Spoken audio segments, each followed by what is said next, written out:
Dorothy Williams adjusted her reading glasses as she stepped off the military transport bus at Fort Garrison, her weathered hands gripping a canvas bag that looked older than most of the soldiers around her. At 80 years old, with silver hair, pulled back in a practical bun and wearing a simple cardigan over worn jeans, she looked like someone's grandmother heading to a church bake sale, not a potential solution to the military's most desperate crisis. The Montana wind cut through the base like a knife, carrying with it the scent of pine and the distant echo of gunfire from the training ranges. Dorothy had volunteered for something that seemed impossible, something that had made seasoned military officers laugh out loud when they first heard about it. The United States military was facing an unprecedented sniper shortage, with recent conflicts having claimed or wounded nearly every qualified long-range marksman in active service. Recruitment was down, training took years, and time was running out as intelligence reports warned of an imminent threat requiring the kind of precision shooting that only a handful of people in the country could execute.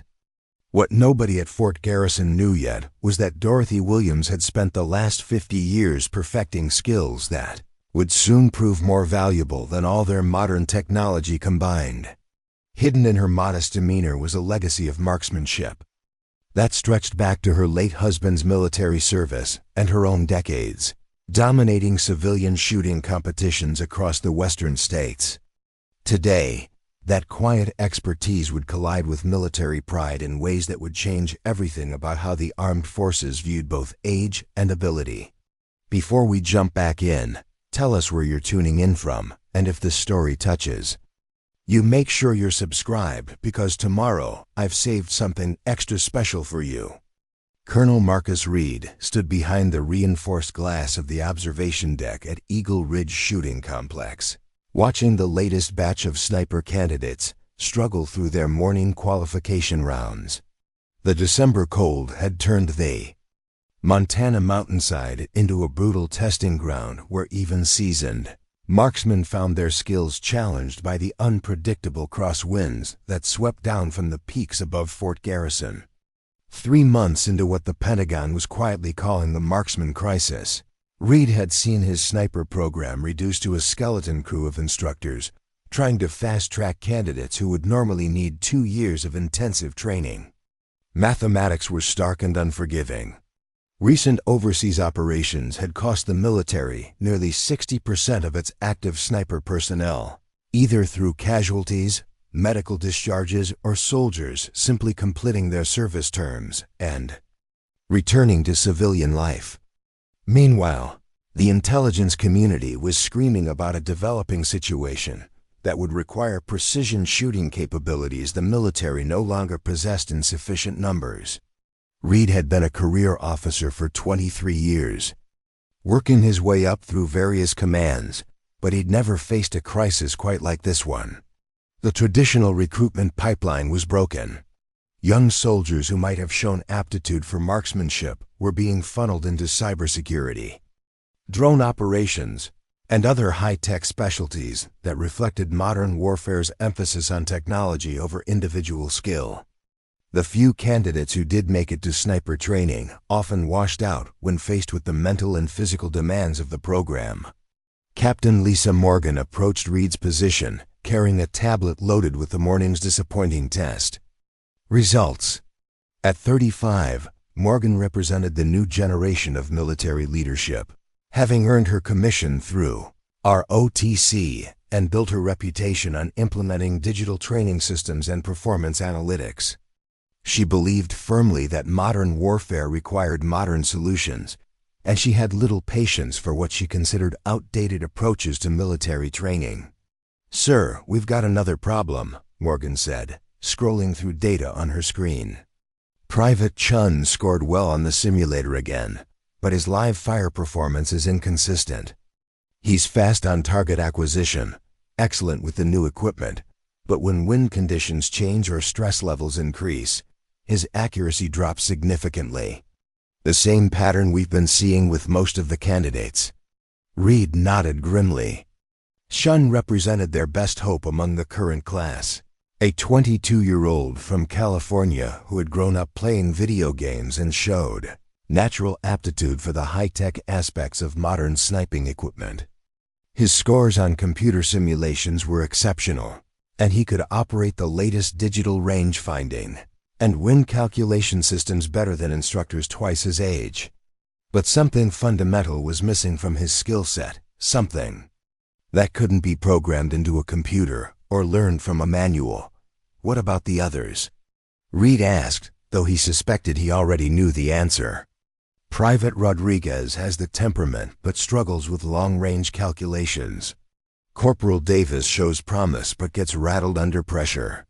Private Thompson has excellent technical knowledge but can't seem to translate it into consistent field performance. Morgan paused, her frustration evident.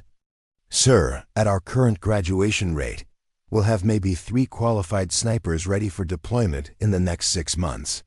Intelligence is telling us we need 20. The situation was becoming more dire by the day. Reed had already received 2 calls from the Pentagon asking about his progress, and he knew that his next report would need to include realistic timelines that nobody wanted to hear. Traditional sniper training took 18 to 24 months to produce a fully qualified marksman, but the developing crisis wouldn't wait that long. Major James Crawford emerged from the range control room, his expensive tactical gear marking him as someone who took equipment very seriously. Crawford had joined the program 6 months earlier after completing an advanced course on next-generation sniper systems, and he firmly believed that technology could solve any training deficiency.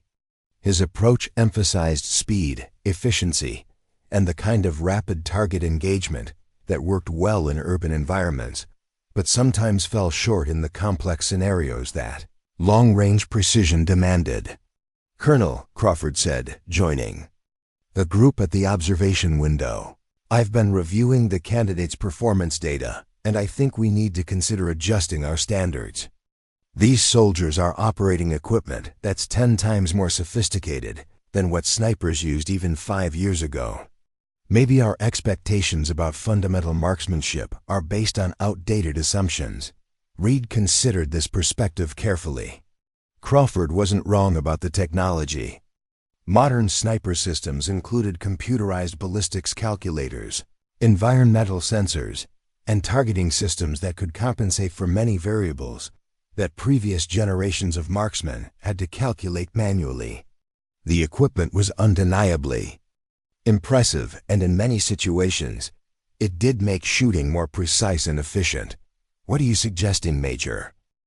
Preparing and narrating this story took us a lot of time, so if you are enjoying it, subscribe to our channel. It means a lot to us.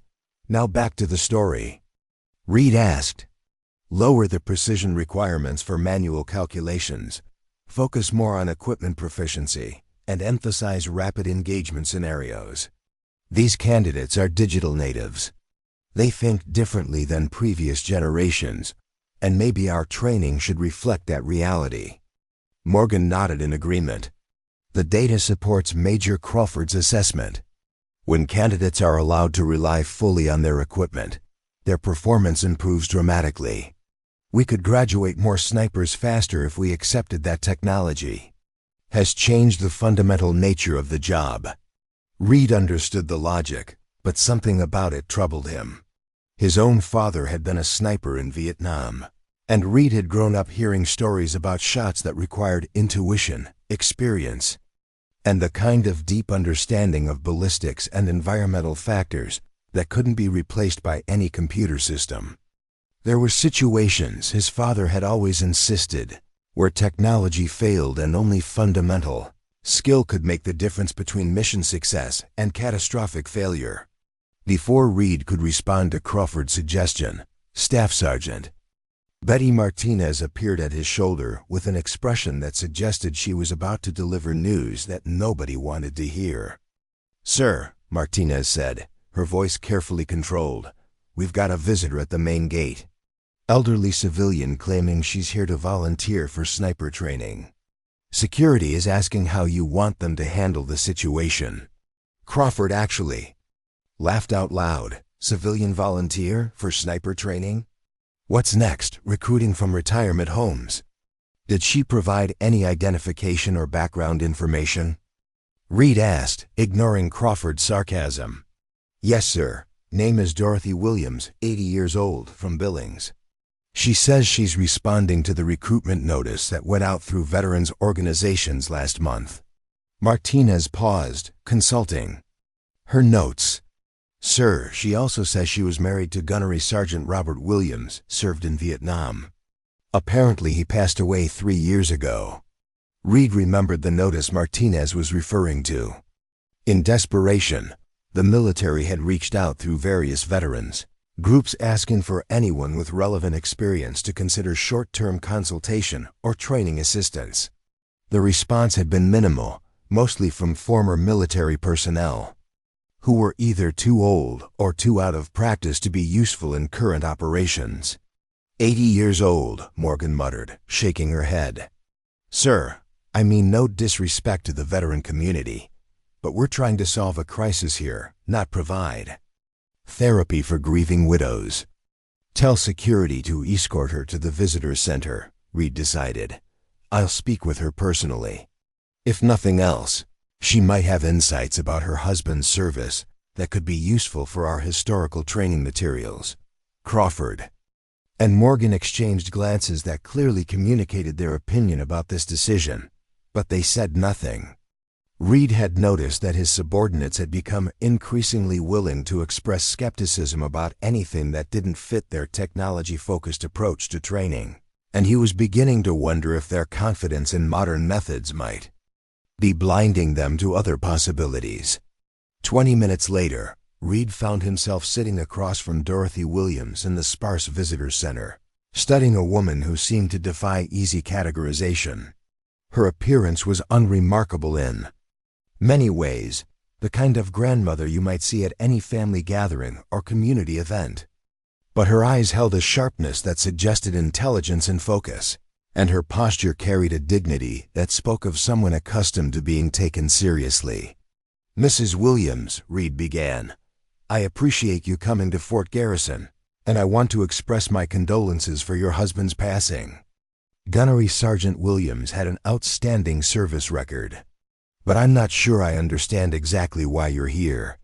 Dorothy pulled a manila folder from her canvas bag and placed it on the table between them. Colonel Reed, I know how this must look. An 80-year-old woman showing up at a military base, claiming she can help with sniper training. But before you dismiss me entirely, I'd like you to look at these.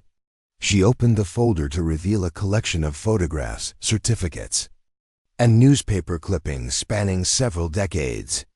Reed found himself looking at images of Dorothy at various shooting competitions, sometimes holding rifles nearly as tall as she was, often standing next to trophies or posing with medals.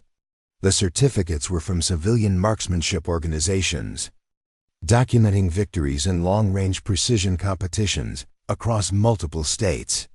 I've been competing in civilian shooting sports for 47 years, Dorothy explained, her voice calm and matter-of-fact. My husband taught me to shoot when we were newlyweds, and after he came back from Vietnam, we spent every weekend at one range or another. When he died, shooting was one of the few things that still felt like connection to him. Reed examined the documents more carefully. The competition results were impressive, showing consistent high-level performance in events that required exactly the kind of precision and consistency his program was struggling to develop in young recruits. Several of the competitions were military-style events where civilian shooters tested themselves against scenarios designed to simulate combat conditions. Mrs. Williams, these are certainly impressive accomplishments, but modern military sniping involves technologies and situations that are quite different from civilian competition. You're absolutely right, Colonel. But let me ask you something. When your equipment fails, when your computers stop working, when conditions change faster than your technology can adapt, what do your snipers fall back on? Dorothy's question was delivered without challenge or condescension, simply as a matter of practical inquiry. Reed realized he didn't have a good answer. The truth was that his current training program was so focused on equipment proficiency that fundamental shooting skills were sometimes treated as secondary concerns. The assumption was that technology would handle the variables that previous generations of snipers had managed through experience and intuition. Mrs. Williams, even if your shooting skills are as excellent as these records suggest, military sniping involves physical demands, stress situations, and operational requirements that civilian competition doesn't address. Dorothy nodded thoughtfully.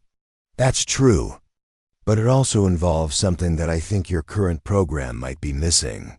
It involves patience, intuition, and the ability to make a shot that matters more than any score or time limit.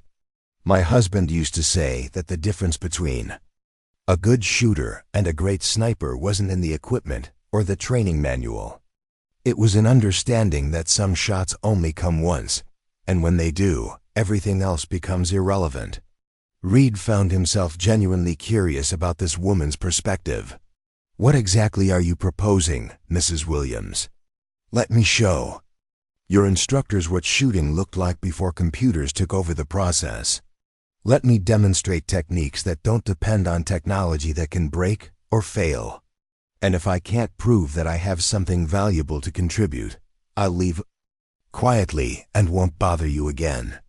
There was something compelling about Dorothy's quiet confidence, something that reminded Reed of his father's stories about the old-school snipers, who had learned their craft through necessity and perfected it through decades of practice. Against his better judgment, and despite what he knew would be skepticism from his staff, Reed found himself considering her proposal. Mrs. Williams, I'm going to make you an unusual offer. We have a basic qualification test that all our candidates must pass. It's designed to evaluate fundamental marksmanship under controlled conditions. If you're willing to attempt that test, and if your performance meets our standards, I'll consider allowing you to participate in some capacity with our training program.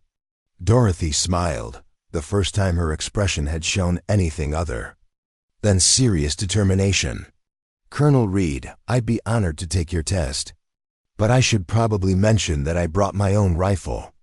I hope that won't be a problem. Reed's curiosity was definitely piqued now. What kind of rifle, Mrs. Williams? It's the same one my husband carried in Vietnam, the one he taught me to shoot with. I've been maintaining it myself for 50 years, and I know it better than I know anything else in the world. As Reed led Dorothy toward the range complex, he realized he was about to discover whether his instincts about the importance of fundamental skills were correct, or whether Crawford and Morgan were right that technology had made traditional approaches obsolete. What he didn't anticipate was that Dorothy Williams was about to challenge every assumption his program had made about age, ability, and what it truly meant to be a military sniper.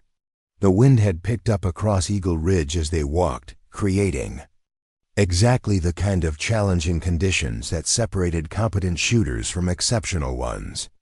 Reed noticed that Dorothy was already reading the wind flags scattered across the range, her eyes tracking the patterns with the automatic attention of someone who had spent decades learning to interpret environmental conditions, whatever happened. Next, he was about to get an education in shooting that no modern training manual could provide. Dorothy Williams had been 18 years old when she first held a rifle, standing in the backyard of a small farmhouse outside Billings, while her new husband Robert patiently explained the fundamentals of breathing, sight alignment, and trigger control. The Korean War had just ended, and Robert was between deployments. Using his brief leave to teach his bride skills, he insisted every military wife should possess. What had started as practical instruction quickly revealed something extraordinary. Dorothy possessed an almost supernatural ability to remain steady under pressure, to calculate wind drift and bullet drop in her head, and to deliver precise shots at distances that impressed even Robert's fellow Marines. By the time Robert shipped out for his next assignment, Dorothy was outshotting men who had been hunting since childhood. The years that followed had shaped Dorothy into something unique in the civilian shooting world. While Robert served overseas, Dorothy spent her time at local ranges, gradually working her way into the competitive shooting circuit that flourished. Across Montana and the surrounding states, the sport was dominated by men, most of them veterans or active military personnel who initially viewed her participation with skepticism and sometimes outright hostility. Dorothy proved them wrong one competition at a time. Her first major victory came at the Rocky Mountain Precision Challenge in 1967, where she outshot 43 competitors to claim the long-range title with a performance that local newspapers described as unprecedented for a civilian and remarkable for anyone. The rifle she used was the same Vietnam-era weapon Robert had carried in combat, a piece of equipment she had learned to maintain and modify with the kind of intimate knowledge that only comes from decades of daily handling. When Robert returned from Vietnam in 1969, he found a wife who had transformed from an eager student into a master of marksmanship. The trauma he carried from his service was severe, manifesting in nightmares, hypervigilance, and a deep reluctance to discuss his experiences overseas. Shooting became their shared language, a way for Robert to process his memories while Dorothy demonstrated skills that had grown far beyond what he had originally taught her. Together, they dominated the civilian shooting circuit throughout the 1970s and 1980s. Robert's military experience combined with Dorothy's intuitive precision created a partnership that redefined competitive shooting in their region. They traveled from state to state, competing in events that tested every aspect of marksmanship, from rapid-fire exercises to extreme long-range precision challenges that required shots at targets barely visible to the naked eye. Dorothy's reputation grew beyond the shooting community when she began setting records that stood for decades. At the 1978 National Long Range Championships in Wyoming, she achieved a perfect score under conditions so challenging that half the competitors failed to hit their targets at all. The wind was gusting to 30 miles per hour, shifting direction unpredictably, and most shooters abandoned their attempts after several misses. Dorothy waited patiently for nearly an hour, reading the wind patterns, calculating the physics of bullet flight through turbulent air, and finally delivering 5 shots that struck the center of her target with mathematical precision. The local newspaper coverage of that victory included a quote that would follow Dorothy for the rest of her competitive career. When asked how she had succeeded where so many experienced shooters had failed, she replied, "Most people try to fight the wind. I learned to dance with it instead." The comment reflected an approach to shooting that went beyond technical knowledge, encompassing an almost mystical understanding of the natural forces that affected bullet flight. Robert's death 3 years earlier had ended not just Dorothy's marriage but also her motivation to compete. The ranges they had shared, the competitions that had defined their weekends, the quiet moments cleaning rifles and discussing techniques, all of it had become too painful to continue. She had sold most of their collection, keeping only Robert's Vietnam rifle and a few mementos that connected her to their decades together. The isolation that followed Robert's passing had been profound.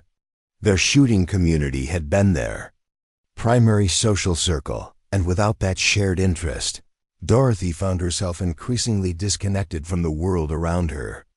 Her children, now adults with families of their own, lived in distant cities and visited infrequently. The farmhouse that had once been filled with the sounds of rifle maintenance and competition planning became achingly quiet. Dorothy's decision to volunteer at Fort Garrison represented more than just a desire to be useful during a national crisis.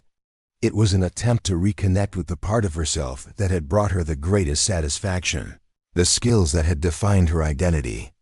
For nearly 5 decades, the newspaper article about the military sniper shortage had stirred something in her that had been dormant since Robert's funeral, a recognition that her abilities might once again serve a purpose larger than personal fulfillment.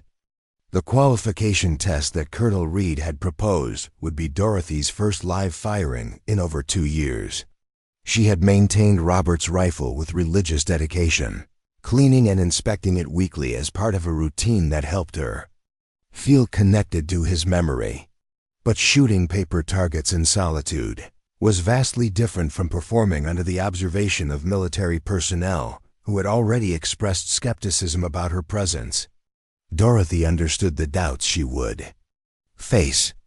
At 80 years old, with silver hair and a grandmother's appearance, she represented everything that contradicted modern assumptions about physical capability and relevant experience.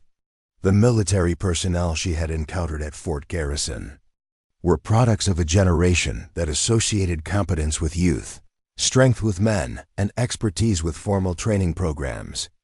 What they could not see was the accumulated wisdom of thousands of hours spent reading wind patterns across Montana mountainsides, calculating bullet trajectories in her head while other shooters consulted charts and computers, and developing the kind of steady nerves that allowed her to maintain precision under pressure that would rattle shooters half her age.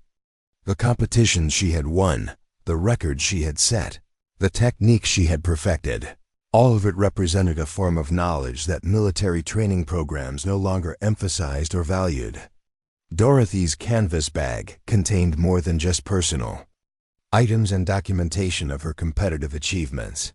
Hidden beneath her extra sweater and thermos of coffee was a small notebook, filled with decades of handwritten observations about shooting in various conditions.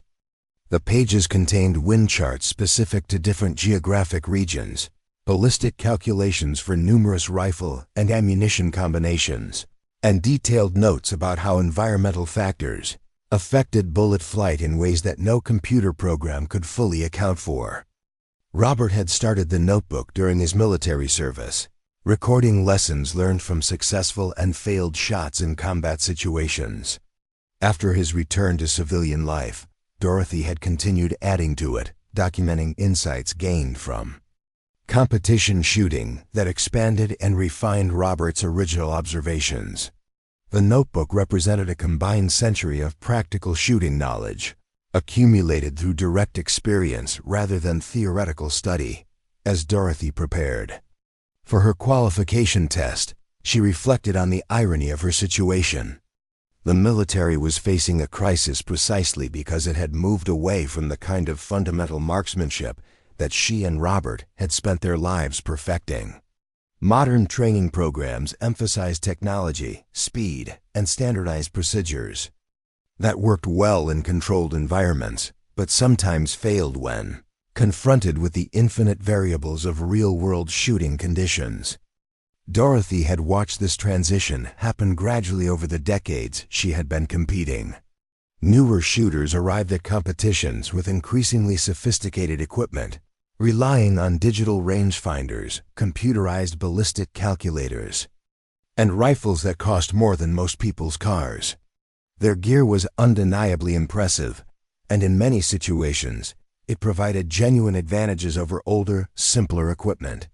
But Dorothy had also observed that these technologically advanced shooters often struggled when their equipment failed or when conditions exceeded the parameters their systems were designed to handle. They had become dependent on tools that thought for them, calculating solutions to problems that previous generations of shooters had learned to solve through experience and intuition. The qualification test would reveal whether Dorothy's old school approach retained any relevance in the modern military context. She was confident in her abilities, but she also recognized that 50 years of civilian competition might not translate directly to military requirements. Combat shooting involved stresses, time pressures, and life-or-death consequences that sport shooting could never fully replicate. Dorothy's preparation for the test involved more than just checking her rifle's zero and ensuring her equipment was properly maintained. She spent time studying the layout of Eagle Ridge, observing wind patterns, noting how the mountain topography affected air currents at different times of day. The range's elevation and geographic orientation created specific challenges that would require adjustments to her normal shooting technique. The rifle she would use for the qualification test had been her constant companion for 3 decades. Robert had purchased it shortly before his deployment to Vietnam, spending nearly a month's pay on a weapon he believed might make the difference between survival and death in jungle conditions where engagement distances varied dramatically and reliability was paramount. The rifle showed its age in ways that would be immediately apparent to anyone familiar with modern military equipment. The stock was worn smooth by decades of handling. The metal components showed the patina of careful use and meticulous maintenance, and the scope was a simple, robust design that lacked the digital features common in contemporary optics. By current standards, it was obsolete, a museum piece that belonged in a display case rather than an active shooting scenario. But Dorothy knew things about that rifle that no manual could teach and no computer could calculate. She understood exactly how it behaved in different temperatures, how humidity affected its accuracy, which way it drifted in crosswinds, and how to compensate for the subtle variations in ammunition that mass production inevitably created. The rifle was not just a tool to her, but an extension of her own capabilities, calibrated through thousands of rounds and adjusted through years of intimate familiarity. As Dorothy walked toward the range complex for her qualification test, she carried with her the accumulated knowledge of a lifetime spent perfecting skills that the military no longer seemed to value. She represented a bridge between eras, connecting the fundamental marksmanship of Robert's generation with techniques refined through decades of civilian competition that pushed the boundaries of what was possible with traditional equipment and methods.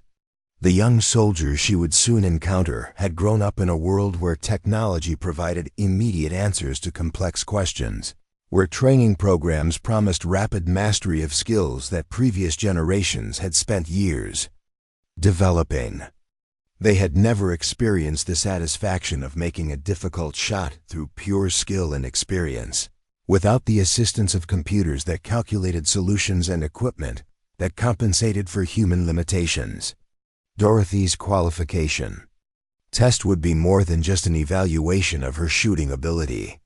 It would be a confrontation between philosophies, a comparison of approaches that reflected fundamentally different beliefs about the nature of expertise and the role of technology in human performance. The outcome would determine not just whether an 80-year-old grandmother could meet military standards, but whether the wisdom of experience retained any value in an age that worshipped innovation and dismissed tradition. Part 3.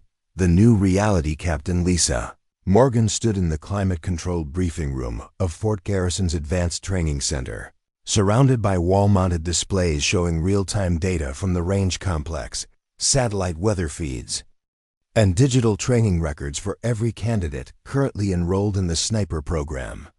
The facility represented the cutting edge of military education, featuring simulation systems that could replicate any combat environment, ballistic computers that calculated shooting solutions faster than human thought, and training protocols designed by teams of PhDs who had analyzed every aspect of marksmanship performance. The transformation of military sniper training had accelerated dramatically over the past decade, driven by lessons learned from urban combat operations and the availability of technologies that promised to compress traditional training timelines while improving overall effectiveness. Morgan had been instrumental in implementing many of these changes, earning commendations for developing training programs that reduced the time required to produce qualified snipers from 2 years to 18 months. Her approach emphasized systematic efficiency and measurable outcomes. Every aspect of training was monitored, recorded, and analyzed to identify areas for improvement. Candidates wore biometric sensors that tracked stress levels, heart rate, variability, and muscle tension during live fire exercises. Their shooting positions were recorded by high-speed cameras that could detect minute variations in form and technique. Even their eye movements were monitored to understand how they acquired and tracked targets. The data generated by this comprehensive monitoring created detailed profiles of each candidate's strengths, weaknesses, and learning patterns. Morgan could predict with remarkable accuracy which recruits would succeed in the program and which would wash out, often identifying potential failures within the first week of training. The system was scientifically rigorous, mathematically precise, and demonstrably effective at producing snipers who could operate the sophisticated equipment that defined modern warfare. Major James Crawford had embraced this technological revolution, even more enthusiastically than Morgan. His background in engineering made him naturally comfortable with systems that reduced complex problems to quantifiable variables. And he genuinely believed that the military's adoption of advanced training methods represented a fundamental improvement over historical approaches that relied too heavily on subjective judgment and unverifiable intuition. Crawford's philosophy extended beyond training methods to equipment selection and tactical doctrine. He advocated for rifles that incorporated computerized fire control systems, scopes that automatically calculated range and environmental corrections, and ammunition that was manufactured to tolerances that eliminated many variables that previous generations of snipers had been forced to manage manually. In Crawford's vision of modern warfare, human skill would be amplified and protected by technology that minimized the impact of individual limitations. The success of this approach was evident in the performance metrics that Morgan and Crawford presented to Colonel Reed during their weekly briefings. Candidates trained under the new system consistently achieved higher scores on standardized tests, demonstrated greater proficiency with military equipment, and showed improved performance in urban combat scenarios that simulated the environments where contemporary conflicts were most likely to occur. But the current crisis had revealed limitations in their approach that were becoming increasingly difficult to ignore. The accelerated training programs had successfully reduced the time required to produce basic sniper qualifications, but they had also created graduates who struggled when confronted with situations that fell outside their technological comfort zone. Recent combat reports described mission failures that occurred when environmental conditions exceeded the parameters of ballistic computers, when equipment malfunctioned under field conditions, and when tactical situations required the kind of improvisation that systematic training had not addressed. The most troubling pattern involved long-range precision shooting under adverse conditions.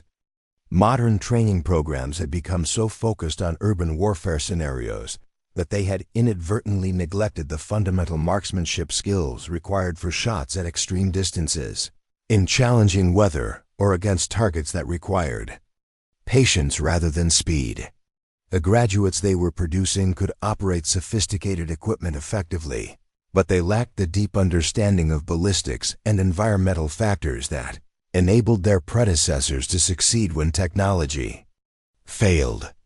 Colonel Reed's decision to allow Dorothy Williams to attempt the qualification test represented a direct challenge to everything Morgan and Crawford believed about effective training methods. From their perspective, the notion that an 80-year-old civilian could contribute meaningfully to military sniper development was not just impractical, but potentially dangerous. Military operations required physical stamina, psychological resilience, and technical knowledge that civilian competition could never replicate. Morgan had reviewed Dorothy's competitive shooting records with the analytical thoroughness she applied to all training-related data. The results were undeniably impressive from a civilian perspective, but they reflected skills developed in artificial environments with unlimited time, optimal weather conditions, and no life-threatening consequences for failure. Military sniping involved split-second decisions, equipment failures, and stress levels that would overwhelm anyone accustomed to the controlled conditions of civilian competition. Crawford's assessment was even more dismissive. He viewed Dorothy's vintage rifle and traditional shooting techniques as relics of an era when military training was hampered by inadequate understanding of human performance and limited access to precision equipment. The idea that manual ballistic calculations could compete with computerized fire control systems struck him as nostalgic romanticism rather than practical military doctrine. The qualification test that Reed had approved would use the standard evaluation protocol that all sniper candidates were required to pass before advancing to specialized training. The test consisted of precision shooting at multiple distances, rapid target engagement exercises, and stress scenarios designed to evaluate performance under simulated combat conditions. Successful completion required scores that reflected both speed and accuracy, measured against standards that had been calibrated using data from thousands of previous candidates. Morgan expected Dorothy to fail the test conclusively, providing objective evidence that age, civilian background, and outdated training methods were incompatible with modern military requirements. The failure would serve a useful purpose by demonstrating to Colonel Reed that nostalgia for traditional approaches was preventing the program from focusing on genuinely effective training innovations. The qualification test would take place on Eagle Ridge's primary evaluation range, a facility designed to challenge every aspect of sniper capability. The range incorporated targets at distances from 300 to 1,000 yards, environmental obstacles that simulated real-world shooting conditions, and timing requirements that forced candidates to balance speed with precision. Weather conditions were monitored continuously, and test scores were adjusted to account for environmental factors that affected difficulty. Private Alex Chun represented the new generation of sniper candidates that Morgan and Crawford were training, to replace the traditional marksmen who had dominated the field for previous decades. At 22 years old, Chun possessed the technological fluency that modern warfare demanded, combined with physical fitness and psychological profiles that suggested high potential for success in contemporary combat environments. Chun had grown up playing video games that simulated military scenarios with remarkable accuracy, giving him intuitive familiarity with concepts like target acquisition, range estimation, and ballistic trajectories. His generation approached problem-solving differently than their predecessors, relying on systematic analysis and technological assistance rather than the experience-based intuition that characterized older shooting traditions. During his first 6 months at Fort Garrison, Chun had consistently scored in the top 10% of his training class. His proficiency with digital range-finding equipment was exceptional, and he could operate the computerized ballistic calculators faster and more accurately than most instructors. His shooting positions were textbook perfect, his breathing techniques were precisely controlled, and his trigger manipulation was mechanically consistent. But Chun had also displayed the weaknesses that Morgan and Crawford were beginning to recognize as systemic problems in their training approach. When equipment failed during exercises, his performance degraded significantly. When environmental conditions exceeded the parameters of his ballistic computers, he struggled to make manual adjustments. When stress levels increased beyond training scenarios, his precision suffered in ways that suggested over-reliance on technological support systems. Chun's attitude toward Dorothy Williams reflected the generational divide that characterized modern military culture. He viewed her presence at Fort Garrison with polite skepticism, recognizing her civilian achievements while doubting their relevance to military requirements. Her age and traditional equipment marked her as a representative of approaches that his generation had been taught to consider obsolete and ineffective. The qualification test would provide Chun with an opportunity to observe traditional shooting techniques in direct comparison with the methods he had been taught to consider superior. From his perspective, the exercise would demonstrate the advantages of modern training while highlighting the limitations of outdated approaches that relied too heavily on individual skill rather than systematic technological support. Sergeant Mike Torres occupied a unique position within the Fort Garrison training hierarchy. At 45 years old, he bridged the gap between the old school marksmanship of previous decades and the technology-focused approaches that now dominated military sniper development. His own training had emphasized fundamental skills that were increasingly viewed as secondary to equipment proficiency. But his experience had taught him to value both traditional techniques and modern innovations. Torres had served 2 combat tours as a sniper before transitioning to an instructor role, giving him perspective on the practical requirements of military shooting that many of his colleagues lacked. He had seen equipment fail under field conditions, experienced environmental challenges that exceeded the capabilities of ballistic computers, and made shots that required the kind of intuitive understanding of trajectories and wind effects that systematic training struggled to develop. His observations of current training methods had created internal conflicts that he rarely expressed openly. Torres recognized the genuine advantages of modern equipment and appreciated the scientific rigor that Morgan and Crawford brought to training development. But he also worried that the emphasis on technological solutions was creating graduates who lacked the fundamental skills necessary to succeed when their equipment failed or when conditions exceeded programmed parameters. Dorothy Williams represented something that Torres thought the program was losing: a connection to the essential principles that made great snipers rather than merely competent equipment operators.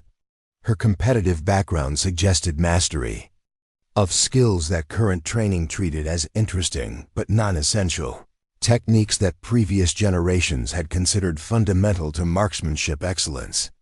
Torres anticipated that Dorothy's qualification test would reveal important information about the direction military sniper training was taking.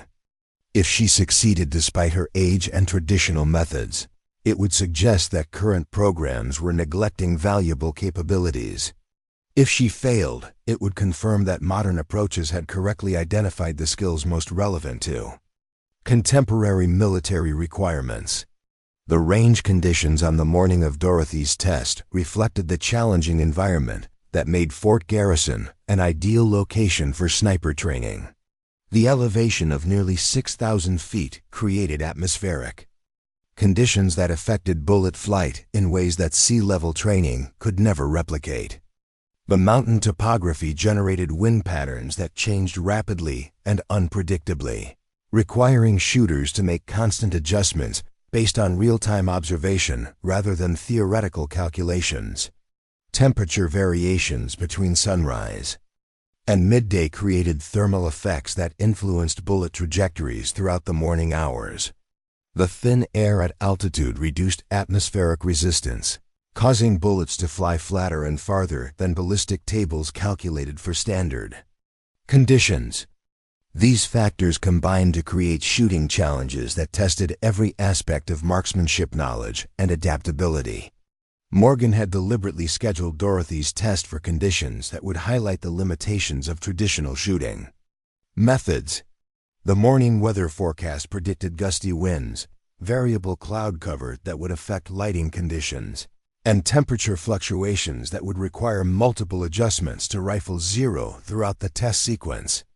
Modern ballistic computers could calculate corrections for these factors automatically, while manual methods would require extensive experience and intuitive understanding to achieve comparable accuracy. The stage was set for a confrontation between philosophies that would determine more than just Dorothy Williams' qualification status. The test would serve as a practical comparison between training approaches that reflected fundamentally different beliefs about the nature of expertise, the role of technology in human performance, and the value of experience versus systematic instruction in developing military capability. Part 4. The Social Gauntlet. The morning air at Eagle Ridge carried voices across the range complex with crystalline clarity, and Dorothy Williams could hear every word of the conversation taking place near the equipment shed as she approached the firing line for her qualification test. The tone was unmistakably mocking, punctuated by laughter that suggested the speakers felt no need to moderate their volume or content. Seriously, they're actually going to let Grandma shoot. Private. Alex Chun's voice carried clearly across the 100 yards, separating the equipment area from the shooting positions. I mean, what's next? Recruiting from nursing homes? Maybe we should start checking retirement communities for tank drivers while we're at it. Corporal Davis joined the laughter with enthusiasm. Dude, my grandmother can barely see the television. From across the living room. This lady's supposed to hit targets at 800 yards with that antique rifle? I've seen newer weapons in museums. Check this out, Chun continued, apparently reading from his phone. I looked up some of her competition results online. She won something called the Rocky Mountain Precision Challenge in 1978. 1978. That's like 45 years ago. My parents weren't even born yet. What's she going to do next? Show us how to use smoke signals for communication. Private Rodriguez chimed in with additional commentary. Maybe she's here for the history lesson. You know, show us how they did things back when dinosaurs roamed the earth. Bet she calculates wind drift using an abacus. The group erupted in renewed laughter at this observation, apparently finding great humor in the image of Dorothy, struggling with mathematical calculations that their computerized systems performed automatically. The jokes continued as they discussed her appearance, her age, and their predictions about how quickly she would fail the qualification test.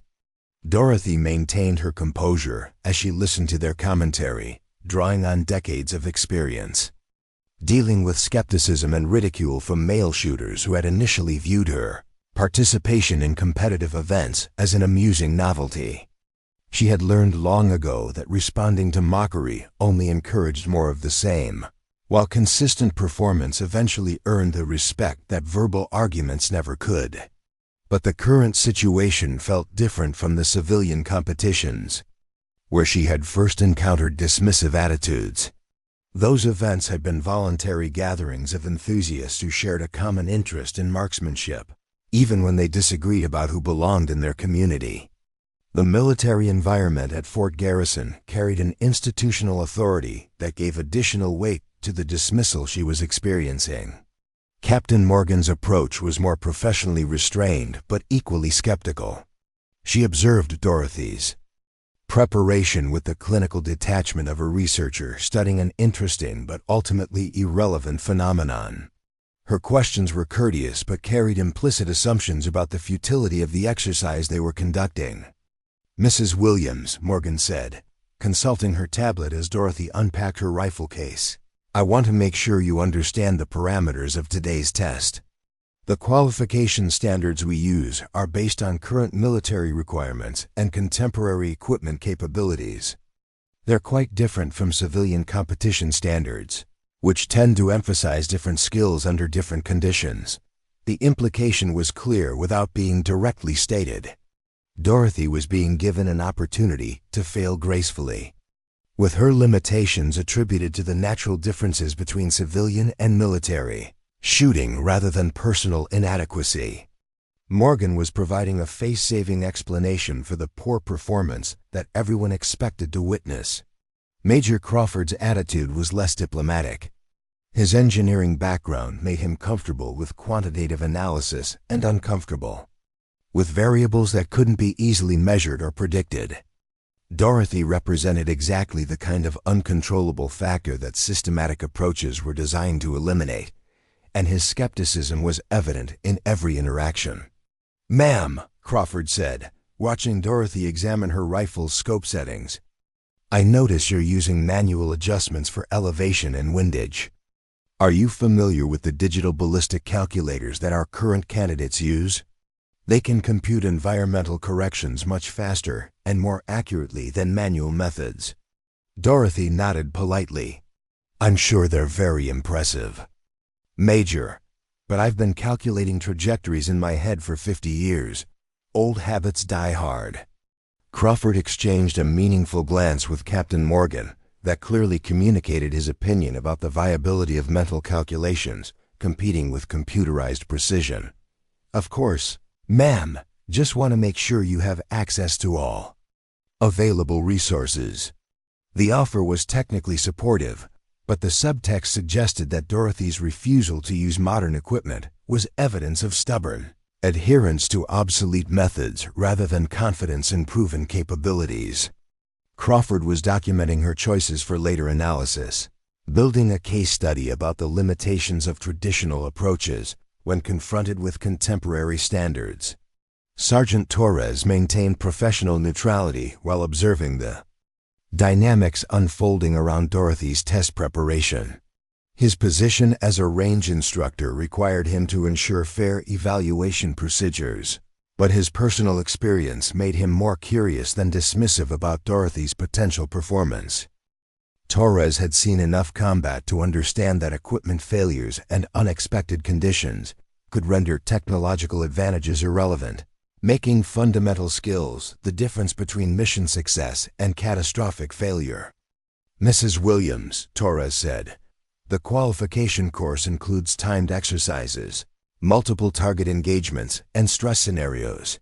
Would you like me to walk you through this sequence before we begin?"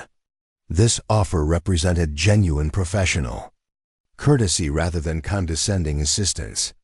Torres was treating Dorothy as a serious candidate whose success or failure would depend on preparation and performance rather than predetermined assumptions about her limitations.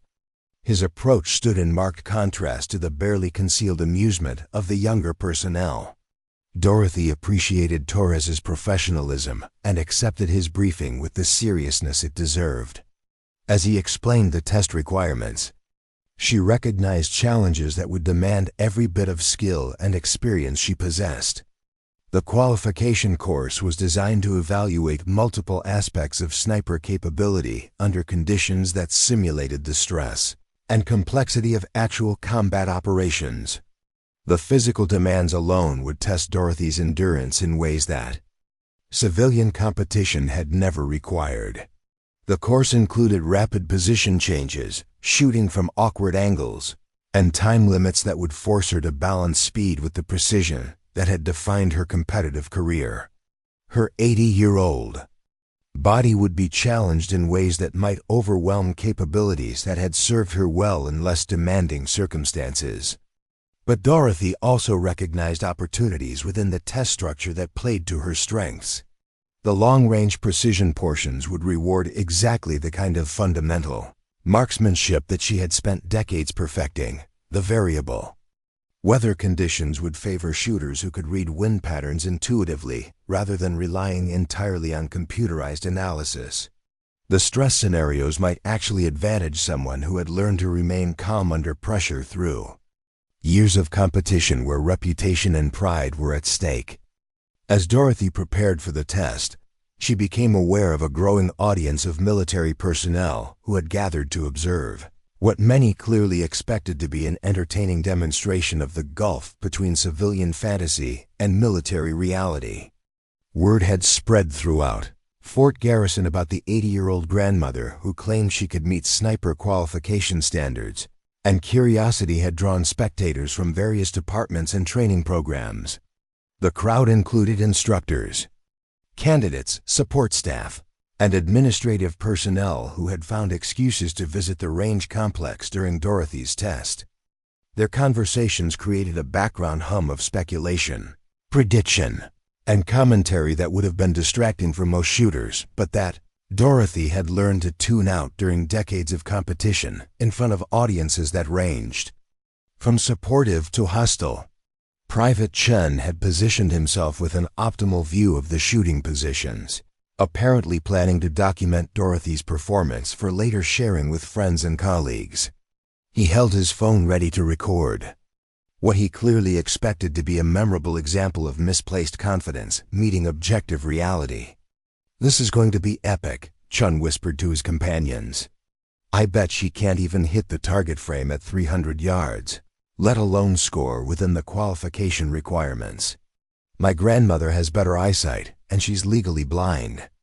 Without her glasses, the betting pool that had spontaneously developed among the spectators reflected universal expectations about Dorothy's performance. The only question under discussion was the magnitude of her failure rather than any possibility of success. Odds were being offered on whether she would complete the entire test sequence or withdraw after early difficulties, with most money favoring An early termination when the physical demands exceeded her capabilities. Dorothy's awareness of these expectations created an additional layer of pressure that civilian competition had never imposed. In sporting events, failure affected only personal satisfaction and competitive standing. At Fort Garrison, failure would confirm institutional assumptions about age, gender, and the relevance of traditional skills in modern military contexts. Success would challenge beliefs that had shaped training programs and resource allocation decisions affecting the entire sniper development system. The stakes extended beyond Dorothy's personal vindication to questions about the direction of military training and the value of experience versus technological innovation. Her performance would be interpreted as evidence supporting or contradicting fundamental assumptions about human capability, equipment dependence, and the nature of expertise in specialized fields. Colonel Reed observed the gathering crowd with mixed feelings about the spectacle that Dorothy's test had become. His original intention had been a quiet evaluation of an unusual volunteer's potential contribution to the training program. Instead, the event had evolved into a public demonstration that would inevitably influence opinions about his leadership judgment and the program's openness to unconventional approaches. Reed recognized that Dorothy's success or failure would reflect on his decision to authorize the test, potentially affecting his credibility with subordinates, who had already expressed skepticism about departures from established protocols. The professional consequences of the test extended far beyond Dorothy's individual qualification, encompassing questions about command decision-making and institutional adaptability that would influence his career and the program's future direction. As Dorothy completed her final preparations and moved toward the firing line, the conversation around her shifted from casual mockery to focused anticipation. The test was about to begin, and everyone present understood that they were witnessing something that would either confirm their assumptions about the superiority of modern methods or force them to reconsider beliefs that had shaped their professional identity. The silence that fell over Eagle Ridge as Dorothy assumed her first shooting position carried the weight of institutional expectations, personal pride, and philosophical differences that extended far beyond the immediate question of whether an 80-year-old grandmother could meet military sniper qualification standards. The first shot she fired would begin a process of evaluation that would determine not just her future role at Fort Garrison, but the program's willingness to value experience alongside innovation in developing the capabilities that national security required. Part 5. The Hidden Vantage Point. Dorothy Williams settled into her shooting position with the fluid economy of movement that marked someone who had performed this action thousands of times across 5 decades of competitive marksmanship. Her body automatically found the proper bone support, muscle relaxation, and sight alignment that had become second nature through years of practice under every conceivable condition. The familiar weight of Robert's rifle felt like a reunion with an old friend whose capabilities and limitations she knew with intimate precision. What the assembled military personnel could not observe was the complex mental process that Dorothy employed as she prepared for her first shot. While younger shooters relied on digital devices to calculate environmental factors, Dorothy's mind performed ballistic computations with the instantaneous precision of someone who had internalized decades of mathematical relationships between bullet weight, muzzle velocity, atmospheric pressure, temperature, humidity, and wind effects. Her eyes tracked across the range flags scattered at regular intervals between her position and the targets, reading wind patterns with the fluency of someone who had learned to interpret atmospheric conditions as clearly as written text. Flags revealed a complex pattern of air movement that would challenge any shooter, with crosswinds at 300 yards, quartering tailwinds at 500 yards, and switching conditions at the longest distances that would require constant adjustment. Dorothy's assessment of the conditions extended beyond simple wind measurement to include thermal effects, created by the morning sun striking different sections of the mountainside at varying angles. The resulting air currents created microclimates that would influence bullet flight in ways that standard ballistic calculations could not account for. She could see temperature inversions developing in the valleys between ridges, creating density variations that would alter trajectories throughout the morning as solar heating increased. The rifle scope that Dorothy used was decades older than the digital optics that equipped modern military snipers, but it possessed qualities that contemporary technology had not improved upon. The glass was crystal clear, the mechanical adjustments were precise and repeatable, and the reticle was simple enough to avoid visual distraction while providing adequate reference points for range estimation and holdover calculations. More importantly, Dorothy knew exactly how her scope performed under different conditions. She understood which way the point of impact shifted as temperature changed, how humidity affected the clarity of the image, and what mechanical adjustments were necessary to maintain zero across varying environmental conditions. This intimate familiarity with her equipment provided advantages that no amount of technological sophistication could replicate. Her first target was positioned at 300 yards, a distance that most civilian shooters would consider challenging, but that Dorothy had engaged thousands of times in competition and practice. The target itself was standard military issue, designed to simulate the dimensions of a human torso at combat engagement distances. Successful qualification required hitting within specific scoring rings that rewarded precision, while accepting the accuracy limitations that combat stress inevitably imposed. Dorothy's breathing pattern automatically adjusted to the slow, controlled rhythm that she had developed for precision shooting. Her heart rate decreased as she entered the focused state of consciousness that competitive shooters called the zone, where external distractions faded away and awareness narrowed to encompass only the essential elements of sight picture, trigger control, and follow-through. The crosshairs settled naturally onto the target center as Dorothy's body found the perfect natural point of aim that required no muscular effort to maintain. Her finger found the trigger's sweet spot, that precise pressure point where further movement would release the shot with minimum disturbance to the rifle's alignment. Everything was perfectly coordinated, waiting only for the moment when all variables aligned for optimal bullet flight. Dorothy's shot sequence differed fundamentally from the rapid engagement methods that modern military training emphasized.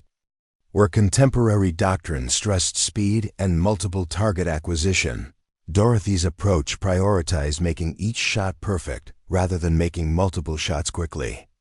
She was willing to wait for optimal conditions rather than accepting marginal shots that technology might help correct.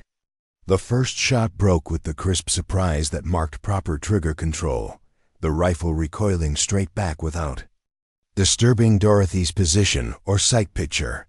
The bullet's impact was immediately visible through the scope, a perfect center hit that would have earned maximum points in any scoring system. But Dorothy's evaluation of the shot extended beyond simple accuracy to include analysis of exactly how environmental conditions had affected bullet flight. The impact point was precisely where her calculations had predicted, confirming her assessment of wind effects and atmospheric conditions. But she also noted subtle variations from her theoretical expectations that provided information about micro-environmental factors that would influence subsequent shots. This feedback loop between prediction and observation was a skill that separated truly exceptional shooters from merely competent ones.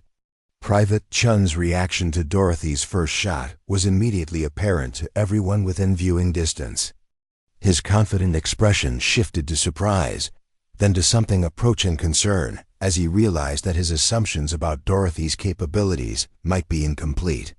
The shot he had just witnessed displayed precision that would challenge most of the sniper candidates currently enrolled in the program. "Lucky shot," Chun muttered to his companions, but his voice lacked the conviction that had characterized his earlier mockery. "Let's see if she can do it again when the pressure builds." Captain Morgan stepped closer to the spotting scope that allowed observers to verify target impacts, her initial skepticism giving way to professional curiosity. The shot she had just witnessed was not merely adequate, but genuinely impressive, displaying the kind of precision that the program's current candidates achieved only occasionally under optimal conditions. The clean center hit suggested skills that transcended lucky accidents or favorable circumstances. "Interesting," Morgan murmured to Major Crawford, who was reviewing digital readouts from the range's electronic monitoring systems. "Her shot placement is consistent with advanced ballistic calculation, but I didn't see her use any computational aids. How is she generating targeting solutions that quickly?" Crawford frowned at his displays, which showed environmental data. "That would normally require several minutes of analysis, using the ballistic computers that standard training protocols emphasized. Wind speed was variable across the range. Atmospheric pressure was fluctuating with incoming weather patterns, and temperature gradients created thermal effects that demanded complex mathematical adjustments for accurate bullet placement. She must be estimating," Crawford replied, though his voice suggested uncertainty about this explanation. "There's no way manual calculations can account for all these variables with the precision we just observed. She's probably shooting instinctively and hoping for the best." But Dorothy's preparation for her second shot demonstrated methodical analysis rather than intuitive guesswork. She studied the wind flags with renewed intensity, noting changes in the atmospheric conditions that had occurred during the few minutes since her first engagement. The morning sun was climbing higher, creating thermal currents that were shifting the wind patterns in subtle but measurable ways. Her mental calculations incorporated not just current conditions, but anticipated changes that would affect bullet flight during the time required for her shot sequence. This predictive analysis represented a level of environmental awareness that modern training programs rarely addressed, focusing instead on technological solutions that provided snapshot assessments of instantaneous conditions rather than dynamic prediction of changing variables. Dorothy's second target was positioned at 500 yards, a distance that separated competent shooters from exceptional ones under the challenging conditions that Fort Garrison's elevation and topography created. The increased range magnified every imperfection in technique, equipment, or environmental assessment, demanding absolute precision in execution to achieve acceptable accuracy.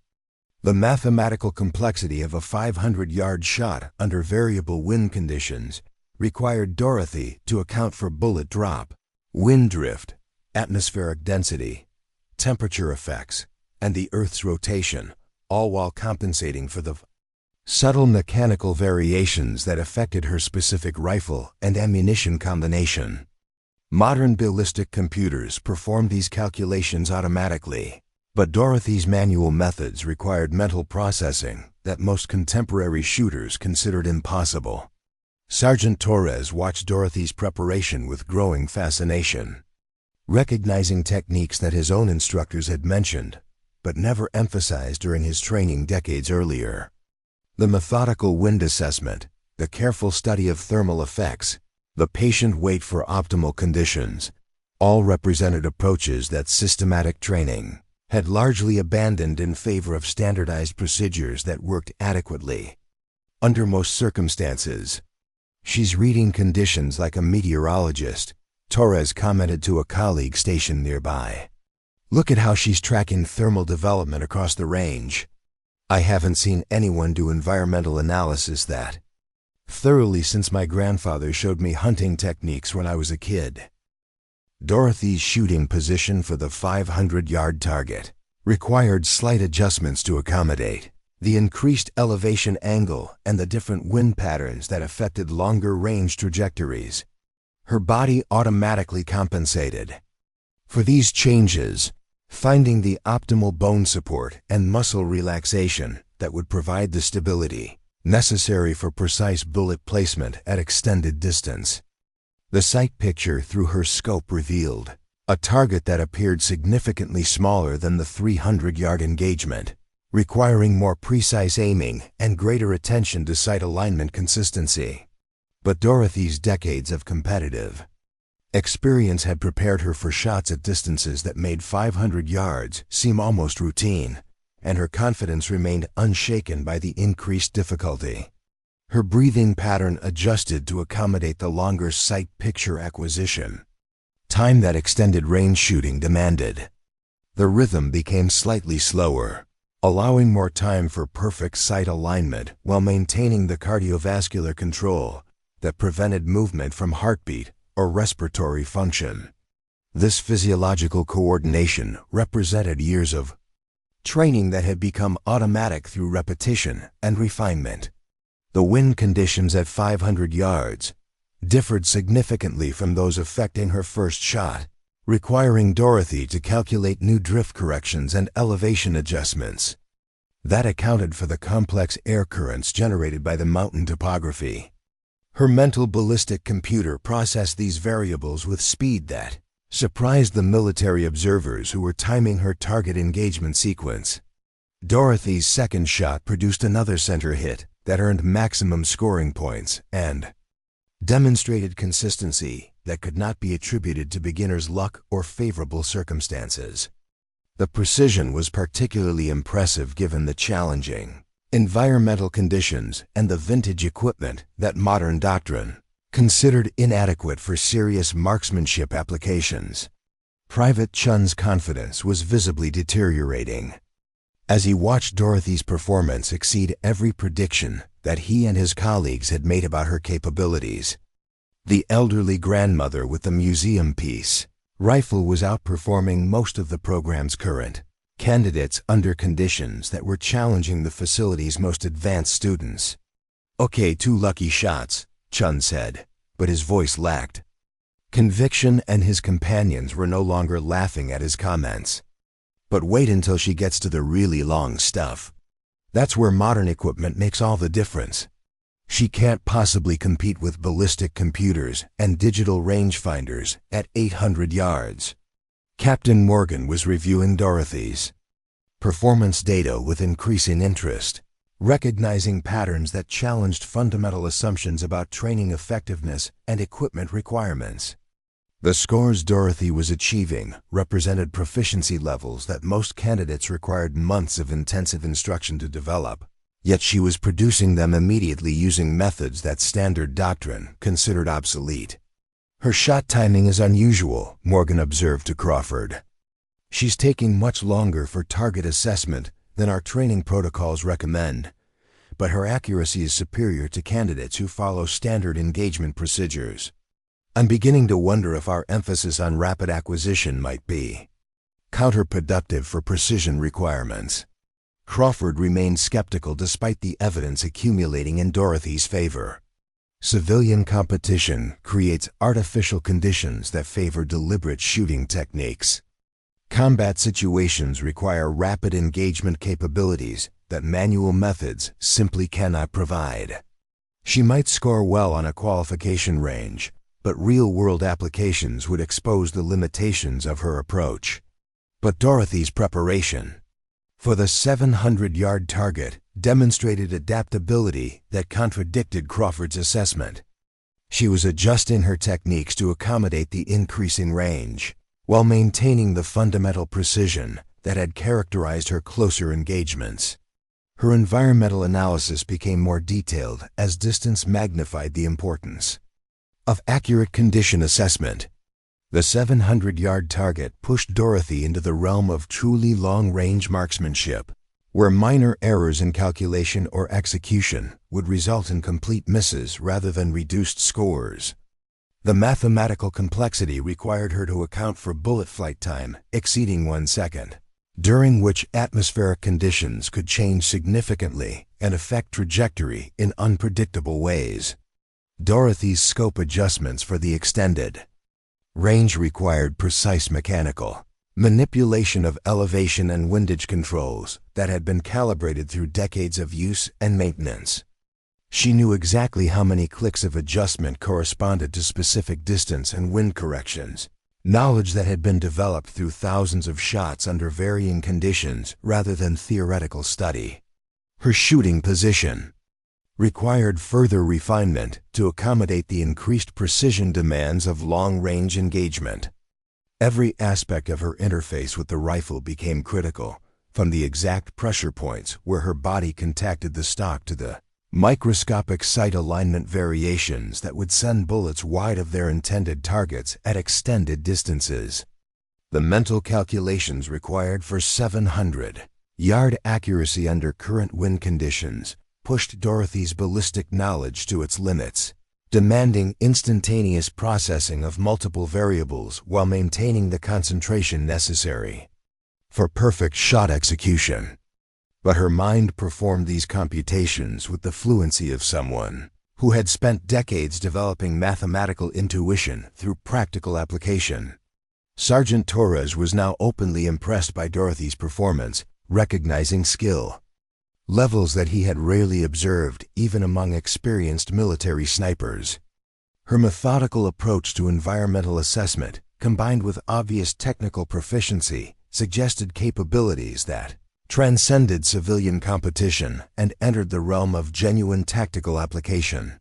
"Colonel Reed needs to see this," Torres told Captain Morgan as Dorothy prepared for her 700-yard shot. "This isn't just good civilian shooting. This is advanced military marksmanship using techniques that we've stopped teaching. Maybe we've been too quick to abandon traditional methods in favor of technological solutions." Dorothy's third shot at 700 yards produced another center hit that left no doubt about her capabilities or the effectiveness of her traditional approach to marksmanship. The consistency of her performance across increasing ranges and changing conditions demonstrated mastery that could not be dismissed as luck or attributed to favorable circumstances. The crowd of military observers was noticeably quieter now, their initial amusement replaced by professional respect for skills that few of them possessed despite years of modern training. Dorothy Williams was not just meeting qualification standards, but exceeding them using methods that challenged everything they had been taught about effective sniper development. Private Chun had stopped making jokes entirely. His attention focused on understanding how Dorothy was achieving accuracy that surpassed his own capabilities despite using equipment and techniques that his instructors had taught him to consider inferior. His assumptions about the superiority of modern methods were being systematically demolished by an 80-year-old grandmother who made precision shooting appear effortless. "How is she doing this?" Chun asked Corporal Davis, his voice reflecting genuine confusion rather than mockery. "She's not using any computers. Her rifle looks like it belongs in a museum, and she's older than my grandfather. But she's shooting better than anyone in our class." Davis was equally perplexed by Dorothy's performance. Having been taught that modern training methods and advanced equipment provided decisive advantages over traditional approaches, the evidence unfolding before them contradicted fundamental beliefs about technological progress and human capability that had shaped their understanding of military effectiveness. Major Crawford was struggling to reconcile Dorothy's results with his engineering-based faith in systematic improvement and technological advancement. The precision she was demonstrating should have been impossible using manual calculations and vintage equipment, yet the targets provided objective proof that his assumptions might be incomplete. "There has to be an explanation," Crawford muttered to Captain Morgan. "Maybe her rifle is more accurate than it appears, or maybe the conditions are more favorable than our instruments indicate. Traditional methods simply cannot compete with modern ballistic computers for consistency and reliability." But Dorothy's preparation for the maximum range portion of the qualification test would provide the ultimate evaluation of traditional versus modern approaches to long-range marksmanship. The 800-yard targets represented distances where environmental factors became critically important and where minor calculation errors would result in complete target misses. At 800 yards, bullet flight time approached 2 seconds, creating opportunities for atmospheric conditions to change significantly during projectile travel. Wind patterns could shift, thermal currents could develop, and air density variations could alter trajectories in ways that challenged even the most sophisticated ballistic prediction systems. Dorothy's assessment of conditions for the 800-yard shot required her most detailed environmental analysis, incorporating not just current atmospheric data, but predictive evaluation of how conditions might change during the extended bullet flight time. This level of meteorological sophistication exceeded what most military training programs attempted to teach their students. Her rifle adjustments for maximum range required precise mechanical manipulation that accounted for the ballistic limitations of her ammunition and the trajectory characteristics of her specific barrel. The elevation corrections necessary for 800-yard accuracy pushed her scope's adjustment range near its limits, requiring perfect calibration and mechanical precision. The shooting position Dorothy assumed for her final qualification shot represented the culmination of 50 years of marksmanship development, with every aspect of her technique refined through decades of competition and practice. Her body found perfect stability, her breathing established optimal rhythm, and her mind calculated ballistic solutions with mathematical precision that competed successfully with digital computers. As Dorothy prepared to fire her most challenging shot, the entire range complex had fallen silent except for the wind flags snapping in the mountain air that would determine whether traditional marksmanship could still compete with modern military training. The outcome would influence not just her qualification status, but fundamental questions about the direction of sniper development and the value of experience versus technological innovation in developing military capability. Dorothy's final shot at 800 yards shattered every assumption that Fort Garrison's sniper program had built around modern training methodology. The bullet struck dead center with surgical precision that left observers questioning fundamental beliefs about equipment dependence and technological superiority. The vintage rifle that military doctrine considered obsolete had just outperformed every piece of advanced equipment on the range. Colonel Reed stood in stunned silence as spotters confirmed perfect shot placement that exceeded the accuracy requirements for military sniper qualification by margins that made the achievement undeniable. Dorothy Williams had not merely passed the test but had dominated it using techniques that his entire training program had been designed to replace with faster, more efficient methods. The implications extended far beyond one elderly woman's impressive performance. Every aspect of current doctrine was being challenged by evidence that traditional marksmanship could achieve results that modern systems struggled to match. The ballistic computers, digital rangefinders, and advanced optics that defined contemporary sniper equipment had been rendered irrelevant by an 80-year-old grandmother with a 50-year-old rifle. Private Chun's worldview was experiencing fundamental reconstruction as he processed what he had witnessed. His generation had been taught that technological advancement represented inevitable improvement, that newer methods were inherently superior to older approaches, and that experience could be replaced by systematic training and advanced equipment. Dorothy's performance contradicted every assumption that had shaped his understanding of military effectiveness. "I don't understand," Chun said to Corporal Davis, his voice reflecting genuine confusion rather than defensive skepticism. "Everything we've learned says that modern equipment provides decisive advantages, but you just outshot everyone using methods that our instructors told us were obsolete. How is that possible?" Davis was equally bewildered by the demonstration. They had observed. Maybe the instructors were wrong about some things. Maybe there's more to shooting than what the computers can calculate. I mean, she obviously knows something that we haven't learned yet.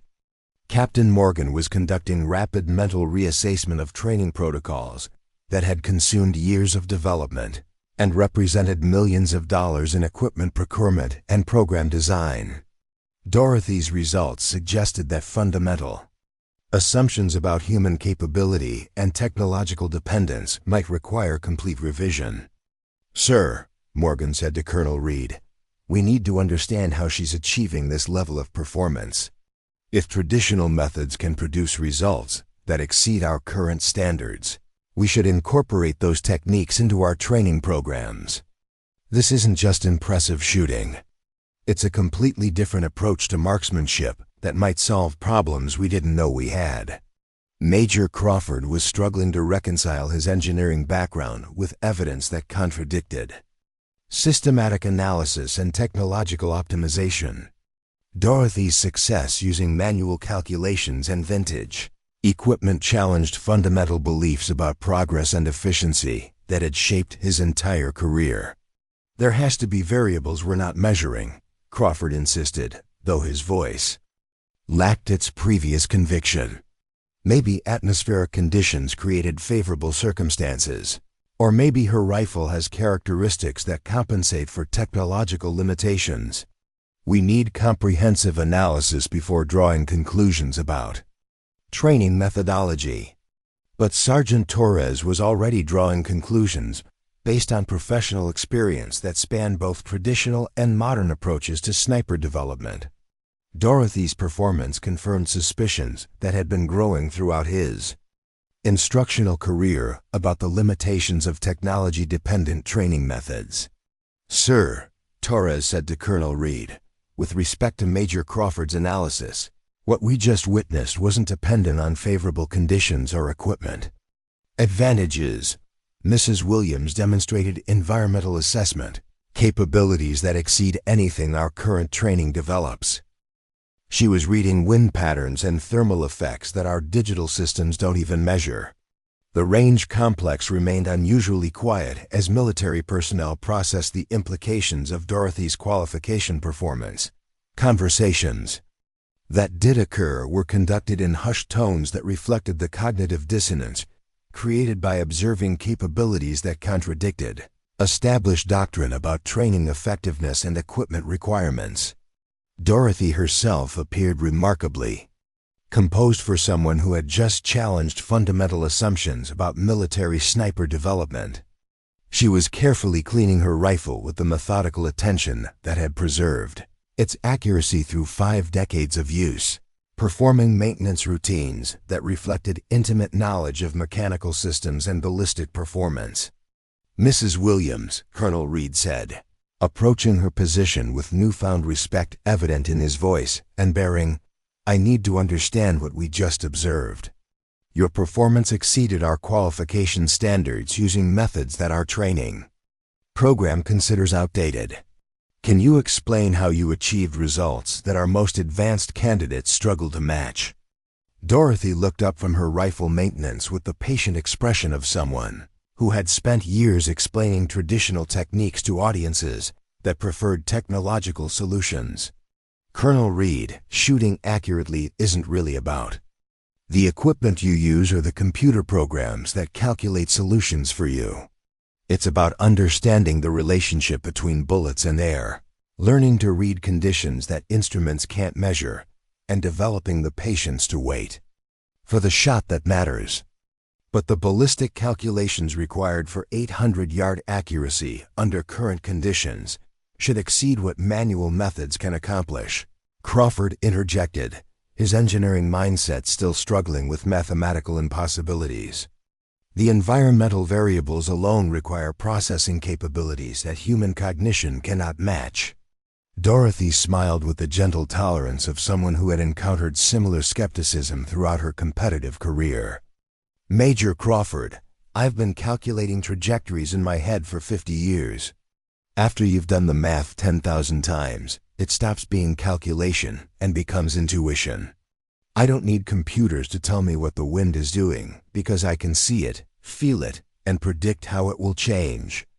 Her explanation touched on concepts that modern training barely addressed, suggesting that true marksmanship expertise required experiential knowledge that no amount of systematic instruction could replicate. The depth of understanding necessary for Dorothy's level of performance represented decades of accumulated Wisdom rather than information that could be transferred through classroom learning. Mrs. Williams, Captain Morgan said, assuming that your techniques can be taught to younger personnel, would you be willing to work with our program to develop training methods that incorporate traditional approaches alongside modern equipment? Your results suggest that we might be missing critical capabilities. The offer represented a complete reversal of the dismissive attitude that had characterized Dorothy's initial reception at Fort Garrison. Military personnel who had viewed her presence as an amusing novelty were now recognizing her as a source of expertise that could revolutionize their understanding of sniper development. Dorothy considered the proposal carefully, understanding that her response would determine not just her own involvement, but the future direction of training programs that affected national security. Captain Morgan, I'd be honored to share what I know, but you need to understand that learning these techniques requires more than classroom instruction. This kind of shooting demands patience, practice, and willingness to trust your own judgment instead of relying on machines to think for you. Colonel Reed was already recognizing the broader implications of integrating traditional marksmanship into contemporary training programs. The military's emphasis on rapid soldier development and technological solutions had created systemic vulnerabilities that Dorothy's performance had exposed with uncomfortable clarity. Mrs. Williams, I'm prepared to offer you a position as a civilian instructor specializing in fundamental marksmanship and environmental assessment. Your role would involve developing training protocols that combine traditional techniques with modern equipment to create more capable snipers than either approach could produce independently. The offer represented vindication that extended beyond personal recognition to validation of knowledge and techniques that modern military doctrine had been systematically abandoning. Dorothy's acceptance would mean that 50 years of accumulated expertise would finally find application in developing capabilities that national security required. I accept your offer, Colonel Reed, but I have conditions that you need to understand. Teaching traditional marksmanship means accepting that some students will never develop the necessary skills, regardless of how much time and effort they invest. This isn't about following procedures or operating equipment. It's about developing judgment and intuition that some people simply don't possess. Her conditions challenged fundamental assumptions about military training effectiveness and the belief that systematic instruction could produce uniform results regardless of individual capabilities. Dorothy was insisting that marksmanship expertise required natural aptitude, combined with extensive experience rather than standardized training that treated all students as identical variables. Private Chun approached Dorothy's position with the hesitant respect of someone who had just witnessed capabilities that exceeded his understanding of human potential. Ma'am, could you teach me to shoot the way you do? I mean, I know I was skeptical before, but what you just demonstrated is beyond anything I've seen. Dorothy studied Chun with the evaluative gaze of someone who had spent decades assessing students' potential for developing advanced marksmanship skills. Son, I can teach you the principles and show you the techniques, but becoming a shooter like me requires years of practice and willingness to fail repeatedly while you develop skills that can't be programmed into a computer. The honest assessment reflected Dorothy's understanding that traditional marksmanship demanded personal investment that modern training methods had largely eliminated in favor of technological solutions that provided immediate competence without requiring long-term skill development. Ma'am, I'm willing to put in whatever time and effort it takes, Chun replied, his earlier arrogance replaced by genuine humility.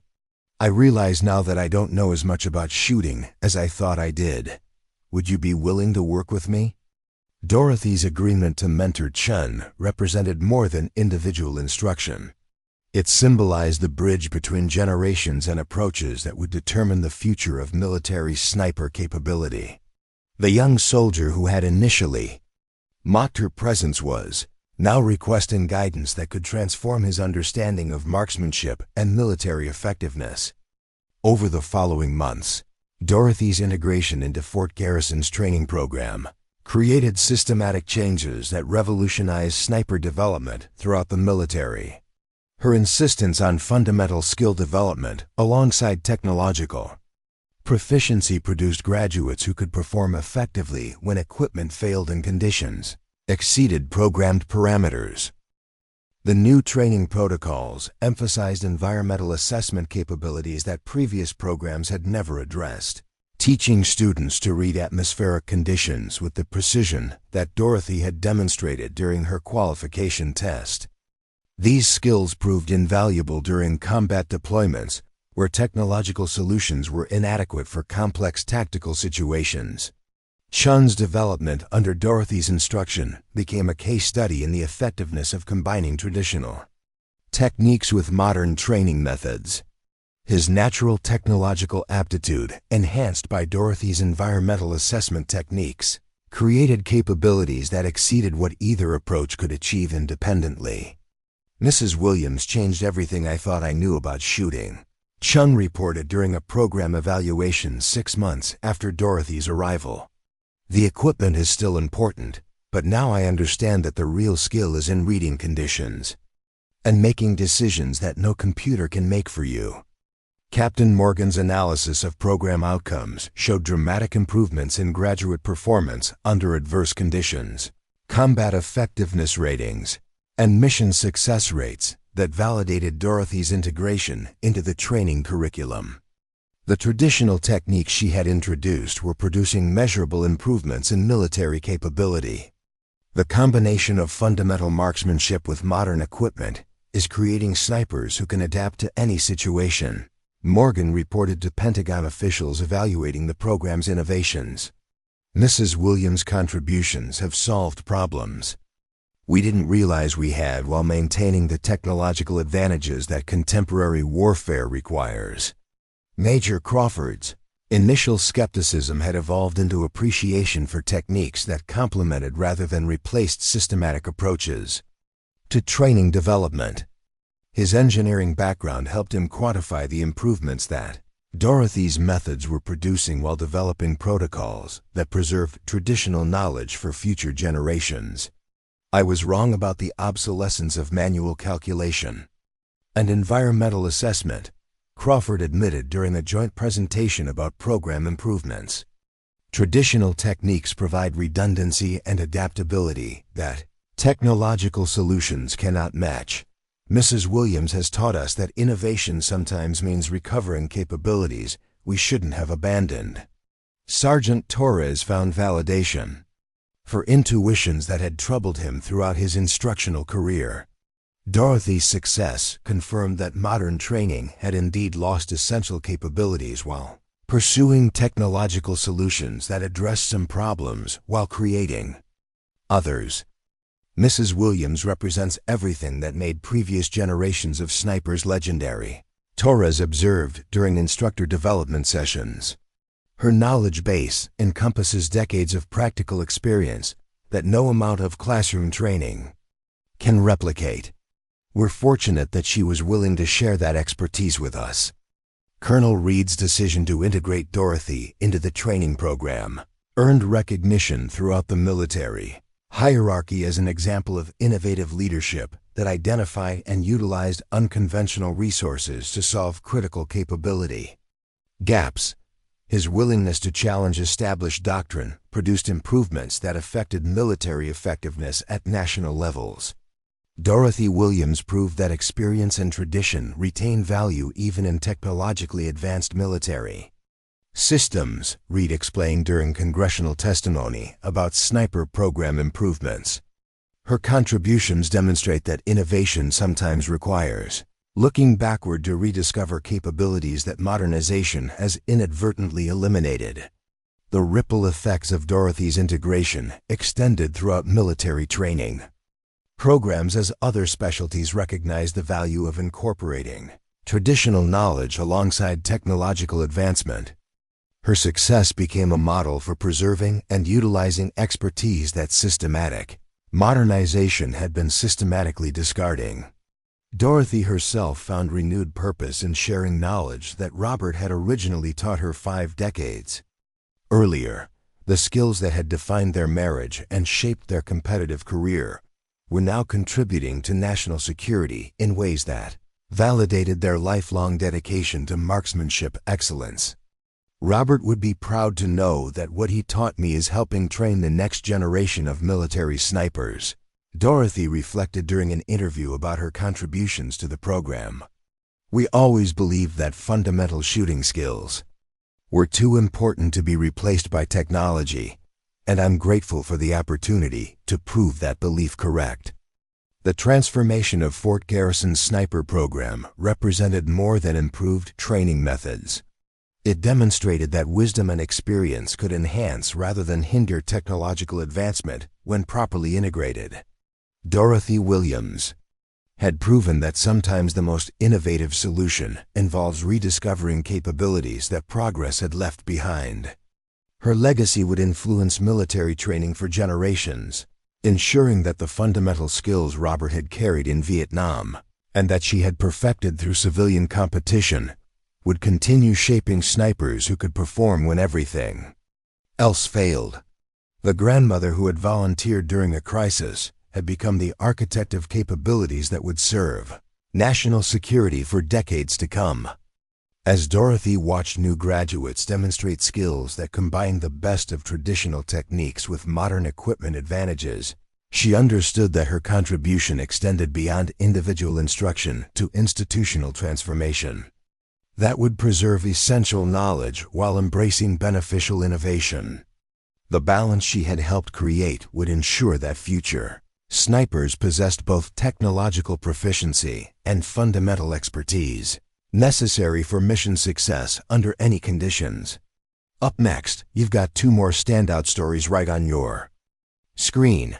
If this one hit the mark, you won't want to pass these up. Just click and check them out.